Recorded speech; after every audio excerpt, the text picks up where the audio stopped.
கூடிய கரி நாட்கள் இல்லாத, அஷ்டமி நவமி இல்லாத, அதாவது சுபமுகூர்த்த நாளா இருந்தா நல்லது, சுகமுகூர்த்த நாட்கள் இல்லைன்னா சித்தி யோகம் அமிர்த யோகம் நடைபெற அந்த காலகட்டத்துல என்ன பண்ணுங்க, ஜாக்கெட் பிட்டு வாங்குங்க, ஒத்தப்படையில வாங்குங்க. புரியுதுங்களா? 9, 11, 21, 27 ஒத்தப்படையில ஜாக்கெட் பிட் வாங்குங்க. செட் ஆஃப் வளையல்ஸ் வாங்குங்க, மஞ்சள் குங்குமம் வாங்குங்க, தாலி கயிறு வாங்குங்க, வெள்ளை நிறம் இல்லாத வேற நிறத்தான பூக்கள் வாங்குங்க. வாங்கிட்டு என்ன பண்ணுங்க, வீட்டுல எதுவும் சக்கரை பொங்கல் பண்ணுங்க, பால் பாயசம் பண்ணுங்க, மகாலட்சுமி போட்டோவை எடுத்து வையுங்க.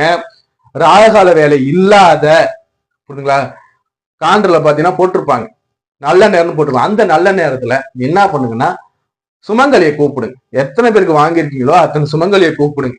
புரியுதுங்களா? அத்தனை சுமங்கலியை கூப்பிட்டு அவங்களுக்கு அவங்க என்ன பண்ணுங்க, தானம் கொடுங்க. புரியுதா? இந்த தாலி கயிறு